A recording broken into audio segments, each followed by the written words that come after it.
আমরা দীর্ঘ লড়াই করলাম, ছাত্র জনতা শ্রমিক কৃষক সকল শ্রেণী পেশার লোক রাজনৈতিক দল 11 বছর পরে আমরা গণতন্ত্রের শত্রু ফ্যাসিবাদের প্রধান শেখ হাসিনাকে তাড়াতে সক্ষম হয়েছে। আজকে বাংলাদেশ ফ্যাসিবাদ মুক্ত। কেন ফ্যাসিবাদকে তাড়াতে হয়েছিল? গণতন্ত্র উদ্ধারের পূর্ব শর্ত ছিল ফ্যাসিবাদ। তাই আজকে ফ্যাসিবাদ গেলেও গণতন্ত্র কিন্তু এখনো আরো মুখে দেখেনি। সাম্প্রতিক দলের বিবেচনায় বলতে হয় গণতন্ত্র চোরাবালুতে আটকা পড়েছে। এই চোরাবালু থেকে গণতন্ত্র উদ্ধার করা এই কাজটি অসম্পন্ন হবে। আমি দৃঢ়চেতা নেতা তারেক রহমানের প্রতি আস্থা রেখে বলছি, যারা এতটুকু পর্যবেক্ষণ পাচ্ছি সেই গণতন্ত্র আরো লোক থেকে তার নেতৃত্বে এইটাই বাংলাদেশের জনগণের প্রত্যাশা। আজকে পত্র পত্রিকা সোশ্যাল মিডিয়া তারা যে হারে লেখালেখি শুরু করছে মনে হয় বিএনপি করো না, সব লেখা বিএনপির বিরুদ্ধে নেতাদের বিরুদ্ধে।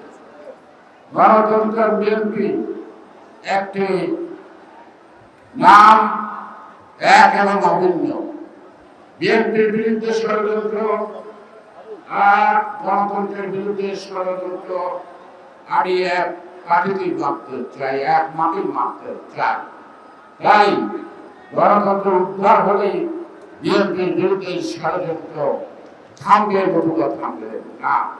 বিএনপির বিরুদ্ধে ষড়যন্ত্র এই কারণে বিএনপির অপরাধ, তারা একটা সুষ্ঠু অবাধ নির্বাচন চায়, জনগণের মালিকানা ফেরত দিতে চায়, তাদের ভোটের অধিকার ফেরত দিতে চায়।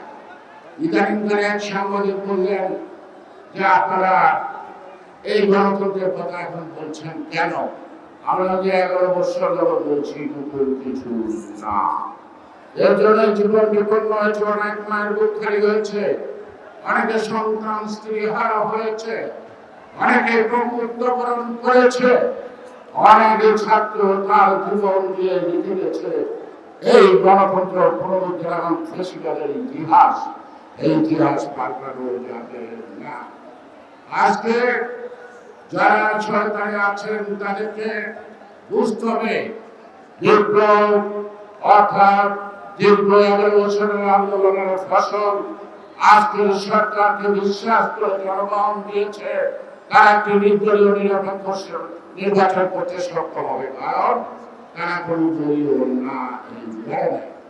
এই যে ব্যক্তিদের সমন্বয়ে গঠিত অন্তর্বর্তীকালীন সরকারের নানা ধরনের নানা কথা বলে ফুটে ওঠে, তারাও কোনো না কোনো রাজনৈতিক দল ধর্ম বা বিশ্বব্যবস্থা করছে, অর্থাৎ বিএনপিকে মোকাবেলা করার জন্য। নির্বাচনের মাধ্যমে বিএনপিকে মোকাবেলা করেন। জনগণ যদি বিএনপিকে প্রত্যাখ্যান করে আমরা মাথা পেতে নেব, আর জনগণ যদি বিএনপিকে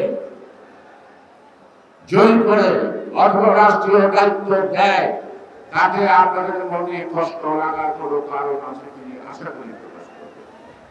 আজকে এই সরকার একটি চুক্তি করছে আরাকানের সাথে, একটা অন্তর্বর্তীকালীন সরকার চুক্তি করছে আরাকানের সাথে 7টা শর্ত।